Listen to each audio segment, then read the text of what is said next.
Kita aja mau masuk, kadang-kala ada masyarakat bilang wani piro. Wani piro. Nah, wani piro itu kan sudah tidak dibenarkan sebenarnya. Dia harusnya masyarakat kita dapat memahami kenapa sih mau menjadi anggota DPR ini, apa sih yang bisa membawa aspirasi kami ke atas, ke parlemen, baik itu kabupaten, provinsi maupun RI. Harusnya itu yang ditangkap, tapi tidak.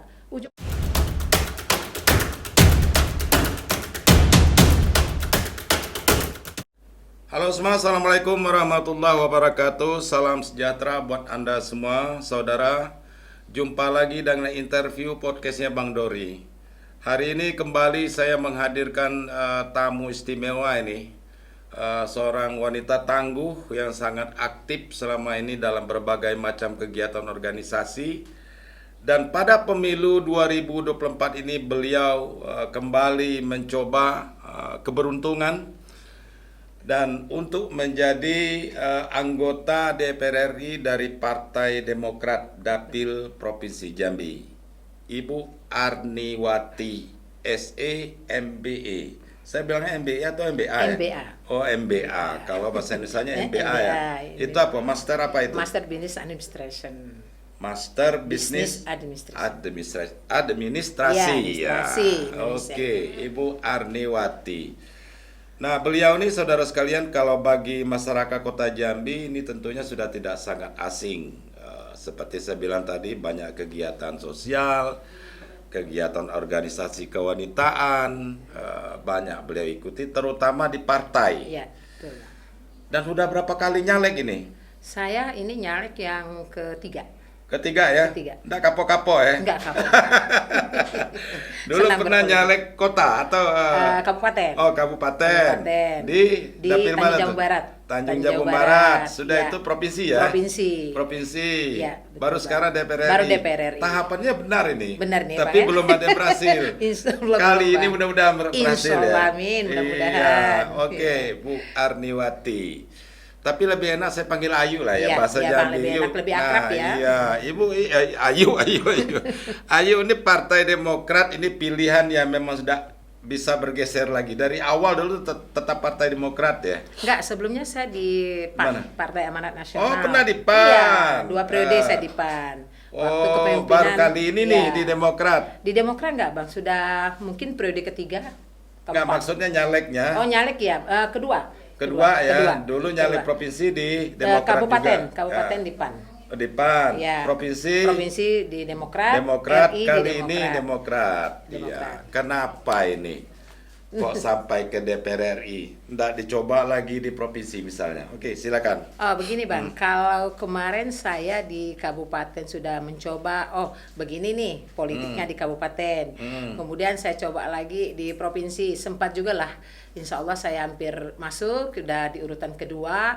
Namun persaingan antar sesama ini internal partai ini sangat sekali ya, proaktif sekali. Jadi sehingga coba ini bagaimana saya 2019 itu ya? Iya, 2019. Berapa dulu waktu dapat suaranya? Dulu hampir 9.000 lebih. 9.000, wah sedikit lagi sebenarnya. Iya, sebenarnya itu. Jadi kalah saing sedikit lah dengan yang nomor 1.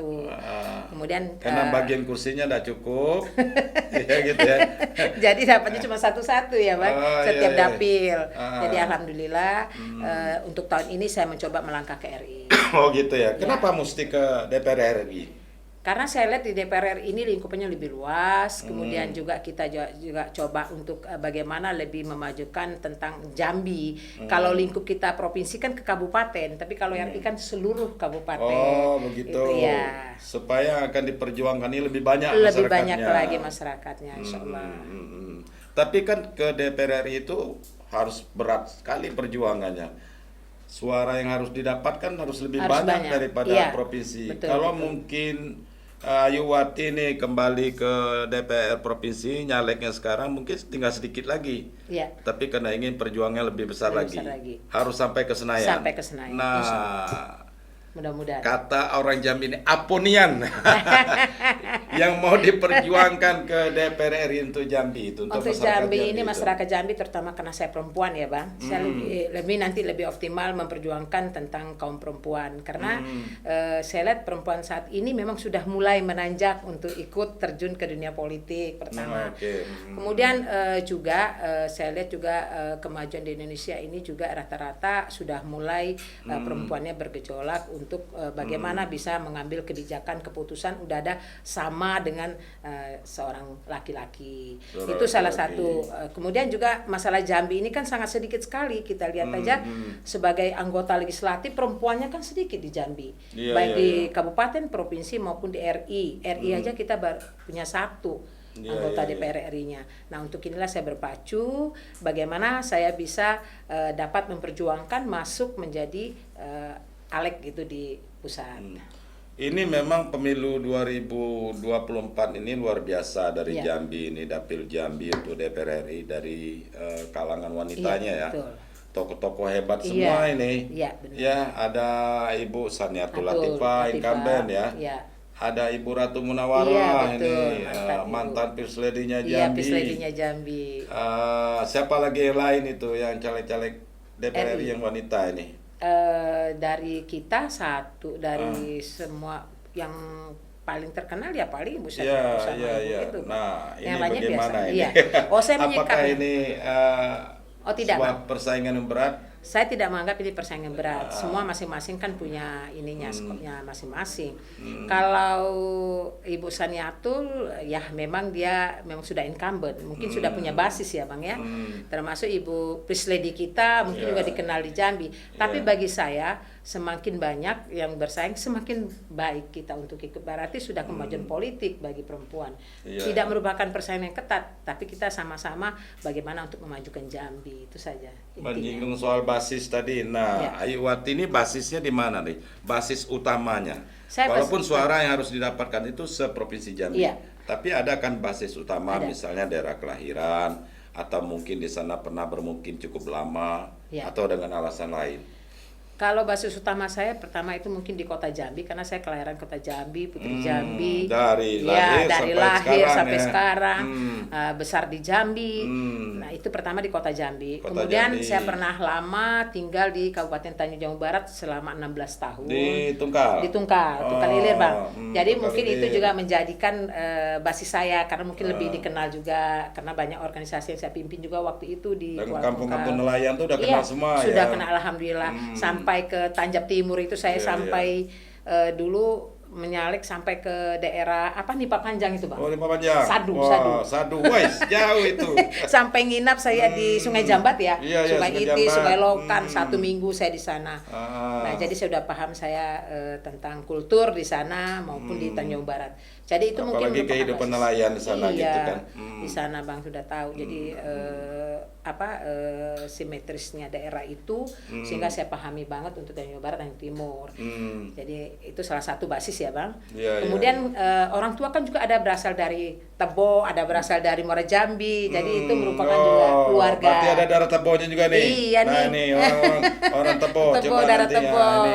Saya kebetulan ibu dari Teluk Sengkawang, Tebo. Nah, dekat kampung kita ini sebelah. Iya, kebetulan ibu dari sana. Iya, orang Sumai. Iya, orang Sumai.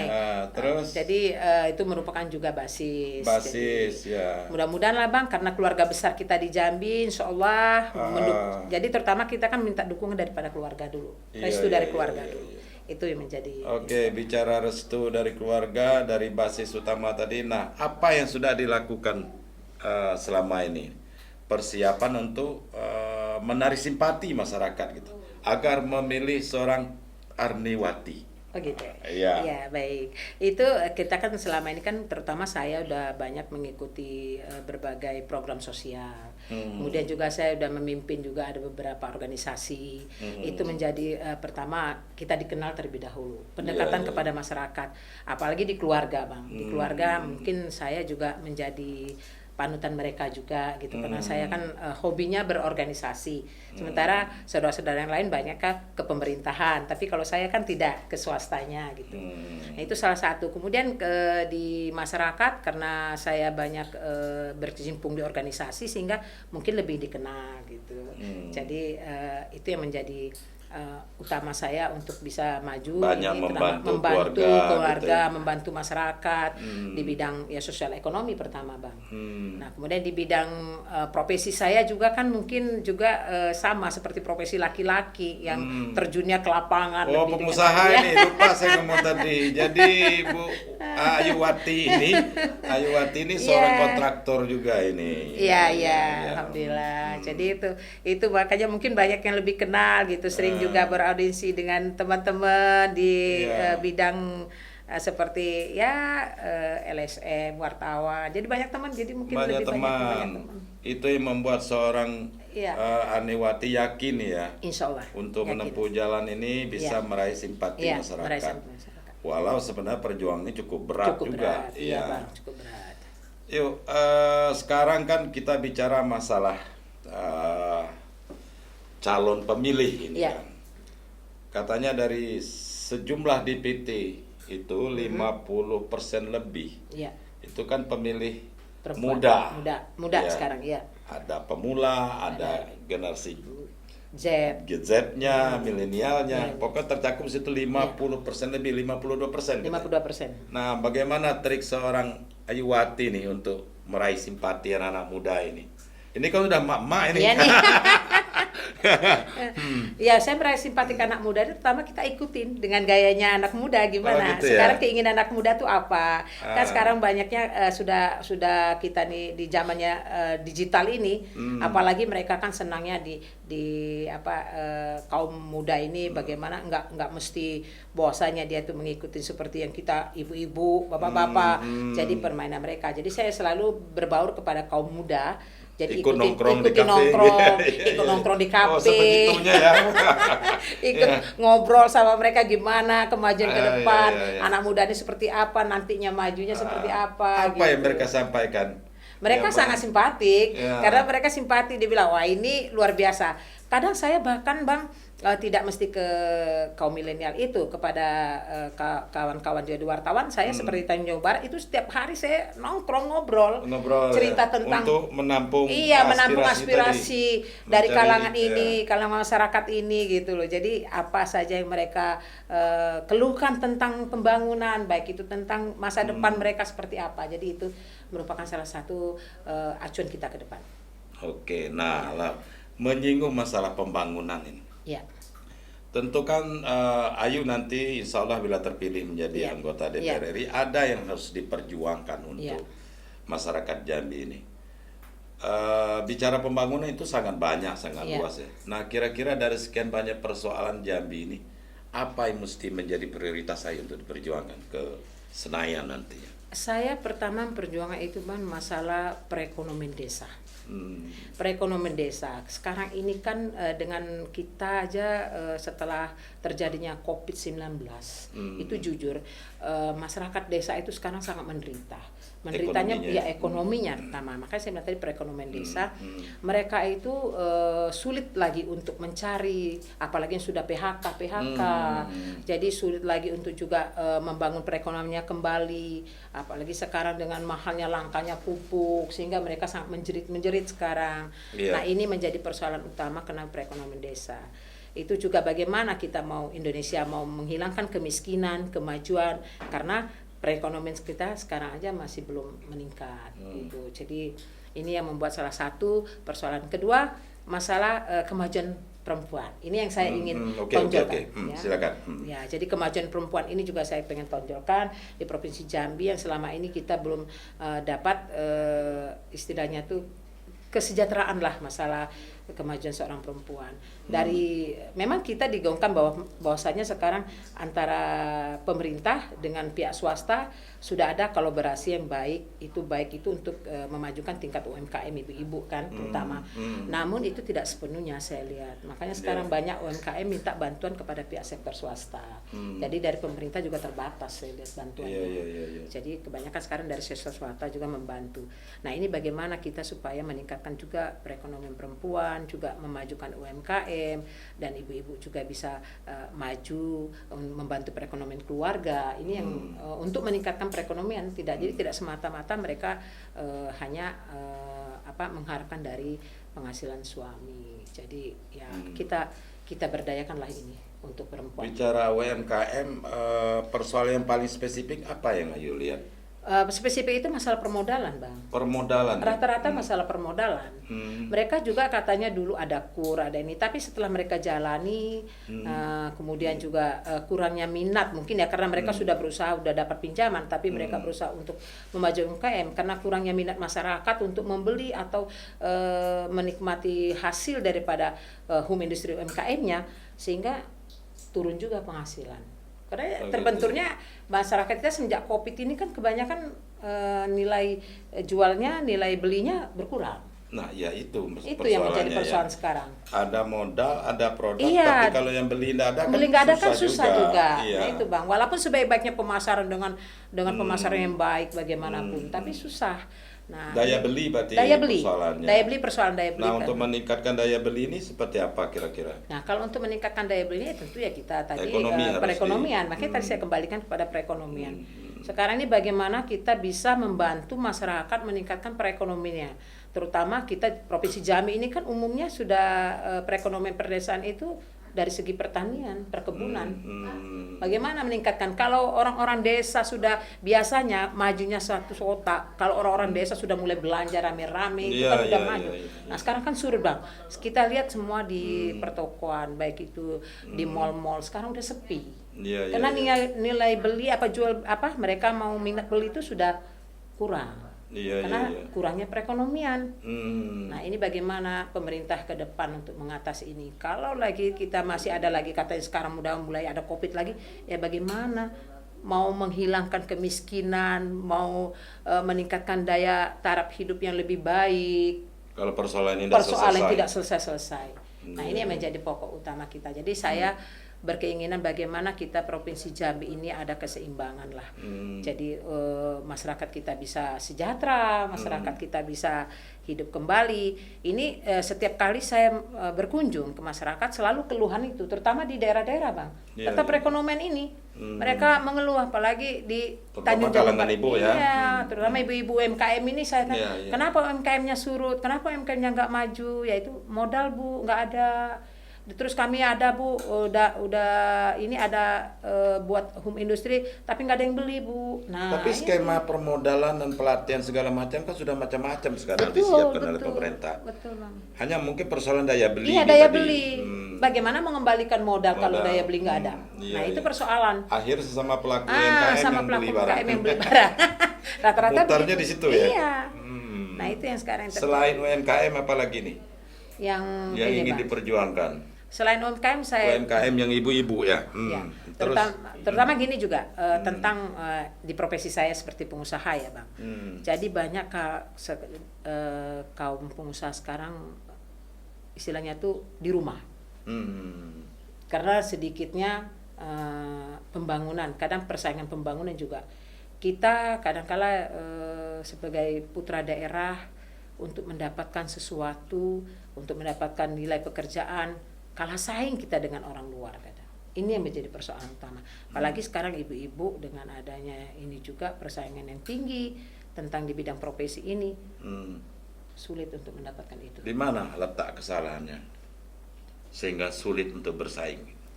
Ya kalau saya lihat kalau untuk dari pengalaman sih sama ya, tapi ya letak kendalanya ini karena kebijakan.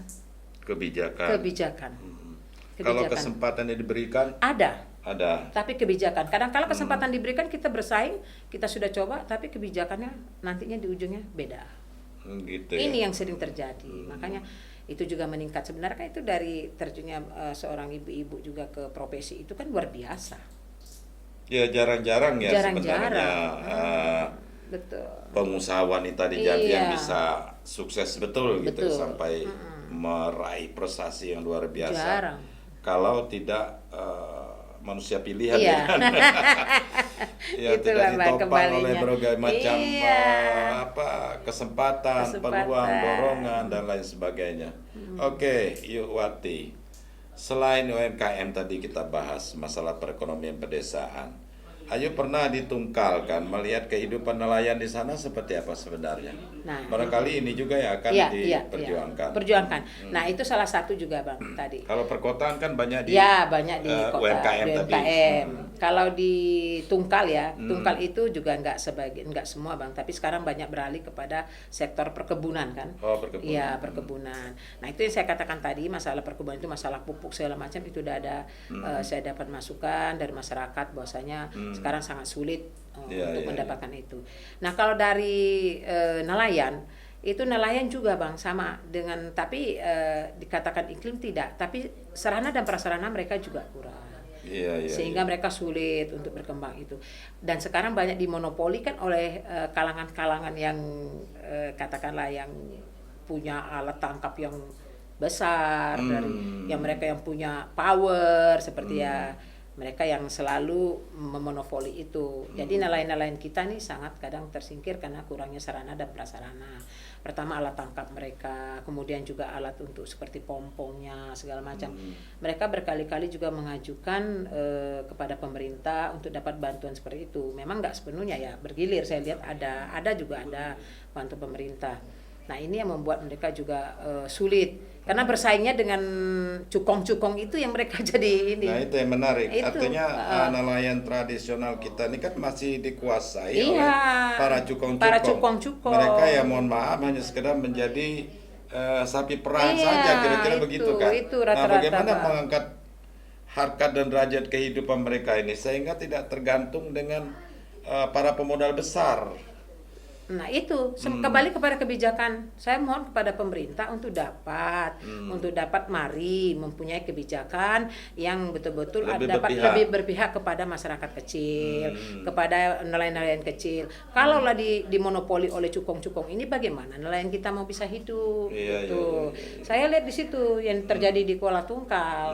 Karena kan mereka punya alat yang sederhana sekali, tengah malam ke laut begitu. Tapi orang-orang cukong punya kapal besar, salah tangkap besar dengan ininya bebas. Jadi bagaimana mau dapat lagi hasil nelayan kita? Iya.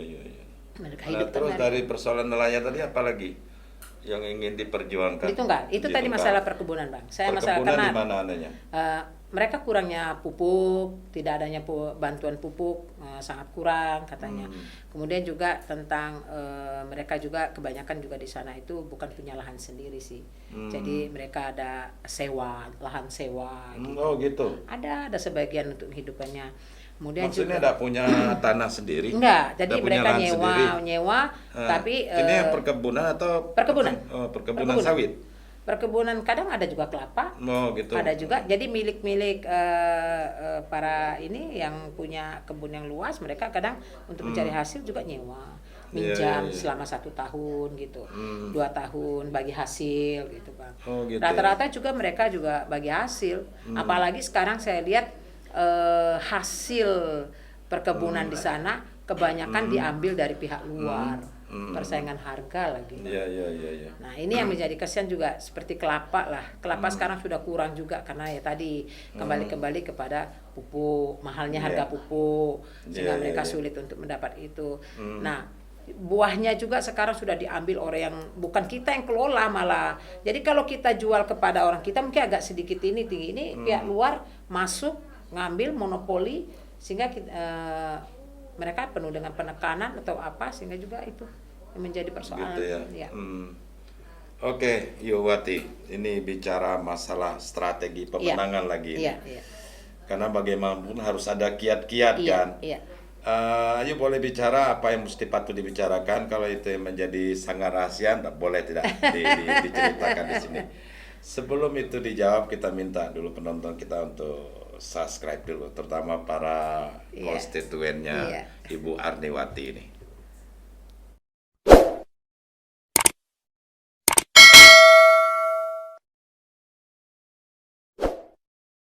Nah, ini kita bicara strategi bagaimana bisa meraih suara sebanyak mungkin ini Betul. agar bisa duduk di Senayan. Kalau melihat hitung-hitungan yang ada sekarang, paling tidak ya harus dapat 100.000 lebih suara ya. Iya. Ngeri Lumayan. juga itu ya. Ngeri juga. Tapi kalau melihat dari jumlah DPT di kota Jambi saja yang menjadi basis utama, yuk, ya suaranya cukup banyak ini. Iya. Kota Jambi ada 451.700 sekian. Iya, Ya. betul. Oke lah. Ada Kota Jambi, ada Tanjung Jabung Timur, Tanjung Jabung Barat, ada Tebo dan lain-lain tadi. Bagaimana strategi Ayu nih yang sudah Ayu lakukan agar masyarakat makin bersimpati untuk mengantarkan seorang Arniwati duduk di Senayan, menjadi wakil mereka ini. Baik, Bang. Kalau strategi saya pertama itu ke pihak keluarga lah dulu. Pertama itu keluarga ya, pendekatan kepada pihak keluarga dan mereka sudah mengenal. Kemudian mungkin selama ini juga saya sudah sempat juga membangun atau membentuk organisasi-organisasi sehingga mereka lebih mengenal saya sebelumnya. Dan juga saya pernah juga istilah di bidang sosial, membantu masyarakat. Mungkin juga itu sebagai salah satu ketuk masyarakat lah, bagaimana ingat nggak dulu Bu gitu. Ingat nggak dulu saya, ingat nggak, masih kenal nggak saya, itu pertama ya, door to door lah memorinya gitu. Nah yang kemudian ya kita harus membentuk tim lah Bang, karena untuk DPR RI ini nggak segampang-gampangnya ya. Jadi 11 kabupaten kota, kalau kita bergerak sendiri ya nggak mungkin Bang, karena tentu tim juga ada, tim bergerak ada tim keluarga, ada tim apa segala macam tim keluarga. Kemudian tim ya di samping keluarga, teman-teman masyarakat. Ya ada tim sukses juga lah gitu. Iya Bang, itu. Bukan karena apa? Karena nggak mungkin terjangkau sendiri saya ke sana ke sini kan untuk mempromosikan program saya gitu.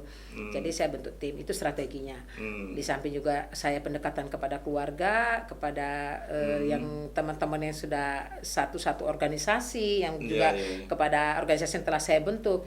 Kemudian dulu saya begini juga Bang, saya pernah dulu satu organisasi yang di Kuala Tungkal, saya ikut membantu wanita-wanita pesisir. Nah ini saya galakkan lagi. Ini menarik ya. Wanita pesisir ini saya galakkan lagi. Dulu saya maksudnya membantu istri-istri para nelayan tadi? Iya, enggak ibu-ibu nelayan Bang. Karena ada ibu nelayan. Iya. Mereka yang begitu gencarnya, begitu hasil dari laut mereka dapatkan, mereka buat ini, buat contoh aja buat terasi segala macam.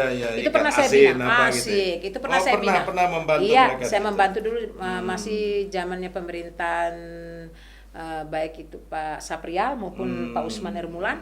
Nah, saya pernah menjadi bagian dari itu, membina wanita pesisir. Jadi tahulah bagaimana cara ikan asin, buat terasi. Iya, udah paham saya. Gitu ya? Itu salah satunya. Ini udah mengunjungi mereka belum ini? Sudah Bang, sudah pada tahu semua. Udah tahu mereka cara nyobrosnya gimana? Iya, udah.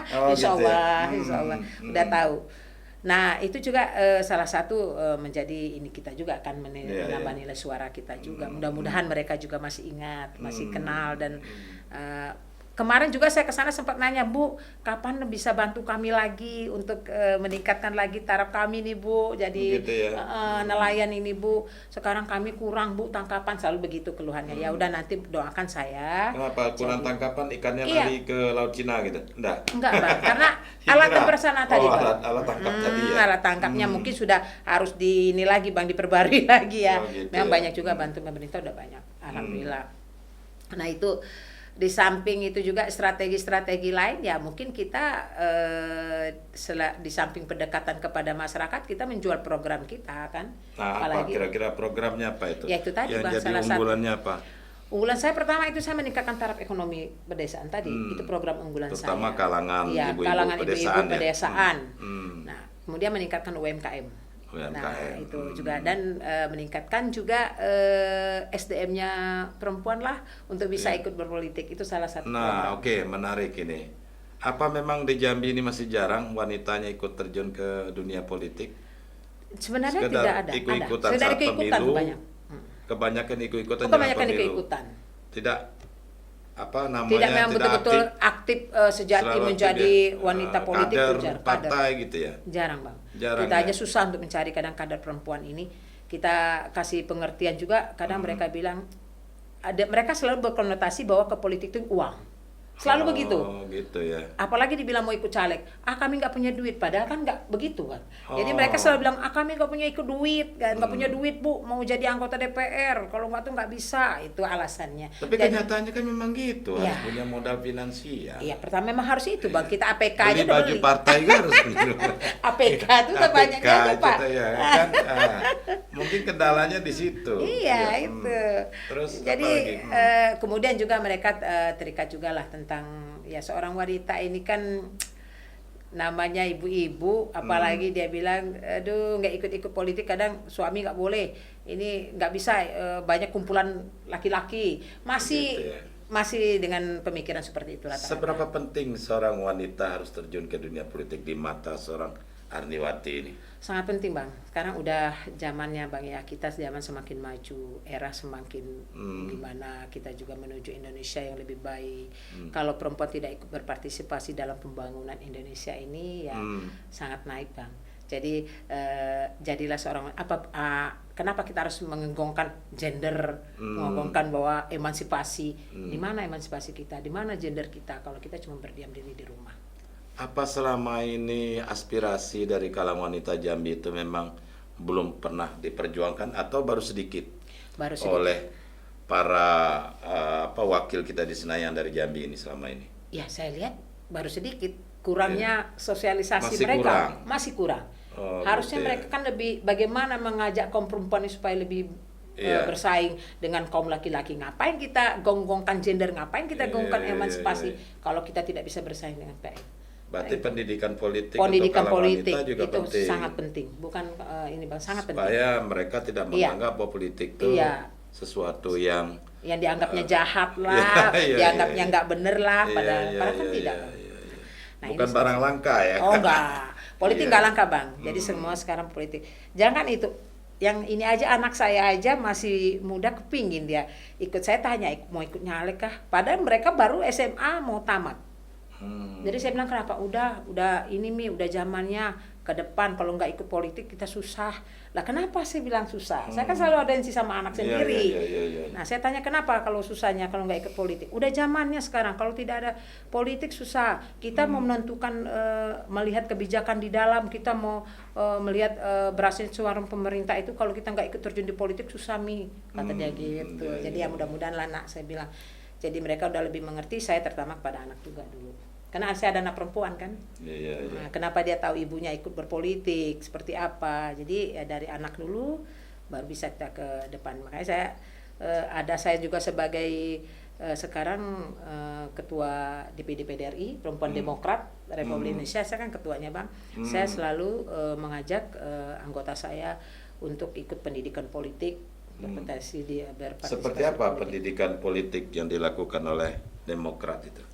Ya itu pendidikan politik dilakukan Demokrat itu yang mengajarkan artinya sebuah politik bagaimana, karena sesuai dengan azas kita Demokrat ini berpolitiklah yang santun, terus juga dengan azas kita nasionalis religius, berarti kita harus semua bersifatnya bermasyarakat luas, kemudian juga dengan santun kita membawa diri kita ke tengah masyarakat, memperkenalkan partai kita gitu, mengenalkan bagaimana kedepannya misi dan misinya Partai Demokrat itu. Jadi pendidikan politik itulah yang dilakukan Partai Demokrat pada kader-kadernya. Terutama kaum perempuan ya, kita Demokrat ini udah betul-betul luar biasa, sangat selaras dengan kaum laki, tidak ada perbedaan untuk di politik. Kami selalu lebih banyak mengajak kaum perempuan, karena ya ibu-ibu ini kan kalau diajak ini agak lebih sedikit tidak seperti laki-laki, kalau udah berpolitik udah saling sikutnya itu luar biasa, tapi kalau perempuan kurang. Jadi itu ya lebih enak. Saya di situ, saya mimpin itu gitu untuk mengajak anggota saya di PDRI ya seperti itu. Oke. Isu money politik setiap pemilu itu selalu seksi untuk dibicarakan. Betul. Dan sampai hari ini rasanya belum bisa kita membuktikan. Belum bisa membuktikan, artinya belum bisa mengenyampingkan soal itu. Karena pelaku-pelakunya juga masih banyak gitu betul, kan. Bang. Nah, bagaimana tanggapan seorang Arniwati, caleg DPR RI tentang money politik ini? Sebelum itu dijawab, saya ingin bertanya dulu. Di mata seorang Ayuwati ini, Jambi hari ini seperti apa sih sebenarnya? Jambi sudah maju, Bang. Alhamdulillah Jambi sudah dikenal. Ini harus jujur loh, Iya. harus objektif loh. Nggak objektif. Masyarakat banyak yang nonton Iya. kita ini. Jambi sudah dikenal, Bang. Yang dulu Jambi ini dianggap orang kubu, Bang. Saya ingat yang dulu tahun berapa, oh orang Jambi orang kubu ya katanya. Berarti kan kurangnya promosi Jambi. Iya, Nah, iya, sekarang dengan adanya baiknya pemerintah, terus juga masyarakat Jambi sudah maju, terus anak-anak Jambi yang sudah luar biasa, sehingga Jambi ini sekarang udah dikenal, sangat dikenal di masyarakat Indonesia, apalagi dengan prestasi-prestasi yang Jambi dapat melalui pemerintah maupun melalui sektor swasta. Apalagi kita kan juga sumber daya manusia kita, sumber daya alam kita di Jambi ini banyak, sehingga Jambi sangat terkenal sekarang. Terkenal lagi dengan adanya batu bara ini, dengan isu batu bara luar biasa sampai kemana-mana. Ini menarik. Menarik kan? Jadi Jambi ini udah terkenal. Hari ini saya anggap Jambi ini luar biasa, udah maju. Majunya dari sisi mana dulu yang maju nih? Apa Kalau dari semuanya segi maju? pembangunan maju, dari segi pembangunan maju, dari infrastruktur ya, dari. Kalau nyinggung batu bara tadi gimana? Nah, itu dia, Bang. Ini macet ini. Macet. Ini saya baru ingat nih, ada tadi netizen yang DM lewat Iya. akun Instagram saya. Tolong tanyakan ke caleg-caleg itu apa sih komentarnya tentang kemacetan angkutan batu bara di Jambi ini? Itu sebetulnya Bang, saya nggak udah bisa, jenuh juga bicara Iya. ini, udah bosan juga. Itu nggak bisa, Bang, nggak bisa nyalakan pemerintah semata, harus dua sisi lah, pengusaha dan pemerintah. Sekarang kenapa macet? Saking banyaknya orang berminat batu bara, sehingga para pengusaha berduyun-duyun datang ke Jambi, sehingga membuatlah perusahaan batu bara mengambil batu bara di Jambi. Mereka kan bukan satu perusahaan, itu bukan sedikit armadanya, ratusan, bayangkan ribuan perusahaan. Bagaimana Jambi nggak macet? Berarti salah satu Jambi itu udah maju pembangunannya. Itu dari sektor sumber daya alam saja kan. Nah, jadi dengan adanya ini macet ini harusnya ada antara pemerintah dan pihak pengusaha. Pengusaha juga harus mengerti. Dia harus mengerti, tidak bisa kita menyalahkan pemerintah. Pemerintah menyediakan infrastruktur sudah ada, tapi memang tidak mencukupi karena banyaknya armada dari pengusaha ini. Saya juga bilang, kalaulah pemerintah batasin saja armadanya untuk pengangkutan, karena saking berlombanya ingin sukses, batu bara katanya kaya dengan dapatnya batu bara banyak, sehingga banyak yang masuk kan ambil batu bara di Jambi. Jadi dari segi itu saya lihat pemerintah sudah berusaha untuk bagaimana supaya jangan mengganggu lingkungan, terutama jalan ini jalan nasional. Namun ya pengusaha juga harus konsekuen, bahwasanya pemerintah begini dia juga harus mengikuti aturan. Ini Jadi solusinya untuk mengatasi kemacetan itu seperti apa? Ya duduklah Bang bersama antara pengusaha, kita punya kebijakan Udah lagi. sering duduk mereka Kembali ini. kebijakan Bang. Kebijakan Bang. Kebijakan yang tegas. Apa kebijakan apa? Pemerintah tegas, bahwa membatasi jumlah armada, membatasi jumlah ini. Jadi ya kita boleh-boleh mencari rezeki Bang, tapi kalau kita mengorbankan orang lain itu apa? Gitu. Benar, berarti Ya. poinnya sudah dapat nih. Iya. Artinya membatasi armada. Iya, membatasi armada, membatasi sehingga juga, iya. ruas jalan ini, panjang ruas jalan dengan jumlah armada bisa berimbang. Ya, ini udah padat betul ini ya. Sekarang kan udah bagus, pemerintah udah kasih membuat jalan alternatif untuk Tapi tidak supaya selesai. ya, semua kembali kepada anggaran. Enggak lah, itu bangun kan swasta. Iya, Bang. Oke, panjang cerita kita kalau soal itu. Iya, itu panjang itu. Kita tanya dulu soal money politik. Nah, yang kembali di ke money mata politik. seorang Arniwati gimana? Seberapa pentingkah itu money politik saat ini? Terutama pemilu legislatif 2024 bagi seorang calon anggota legislatif di mata seorang Ayuwati ini. Kalau berbicara money politik, kita nggak bisa tutup mata ya Bang. Rata-rata memang kita cost politik ini tinggi. Tapi tidaklah kita harus bermoney politik. Jadi kan aturan sudah Cost jelas. politik oke. Iya. Kan sudah tinggi, aturan undang-undang juga sudah mengatakan kita tidak boleh bermoney politik. Namun kembali kepada ini Bang, cost politik, kita lihat dari kehidupan masyarakat kita sekarang. Kalau saya memandang dari sana, kenapa selalu dibilang ada money politik? Itu juga masyarakat kita sih yang mengajarin sebenarnya. Kenapa harus terakhir itu ada? Kalau kita aja mau masuk, kadang-kala ada masyarakat bilang wani piro. Wani piro. Nah, wani piro itu kan sudah tidak dibenarkan sebenarnya. Dia harusnya masyarakat kita dapat memahami kenapa sih mau menjadi anggota DPR ini, apa sih yang bisa membawa aspirasi kami ke atas, ke parlemen, baik itu kabupaten, provinsi maupun RI. Harusnya itu yang ditangkap, tapi tidak. Tapi yang terkadang yang ngajari masyarakat itu juga para kontestan. Ya itu Persaingan antar kita kontestan. nggak bisa mengatakan itu karena memang dua sisi, Bang. Di satu sisi ada juga kontestan kalau nggak dapat suara dengan uang nggak bisa dapat suara katanya, iya kan? Di satu sisi masyarakat membutuhkan. Khawatir juga jadinya. Ya, masyarakat membutuhkan, ya kan? Kadang-kala saya juga bingung, Wanipiro, wah belum apa-apa udah Wanipiro nih, rata-rata. Nah, ada lagi dibilang, ada nggak ujungnya? Kalau nggak ada itu kami nggak bisa milih. Nah, barangkali itu yang takut ini yang, para calon-calon nah, politisi ini kembali ini. saya bilang, Bang. Termasuk saya takutnya lagi. Nggak ada duit ya? Nggak ada duit. Iya. Memang nyalek tinggi, Bang. Pertama kita nggak usah tutup mulai. Iyalah. Dari segi pendaftaran, Kita APK kita lah. padanya. Iya. Tapi ya money politik ini sebenarnya sangat tidak dibenarkan. Saya sendiri jujur kalau saya mau money politik mana ada, Bang. Bayangkan suara ribuan kalau kita kalkulasi aja udah miliaran, Oh puluhan iya, miliar.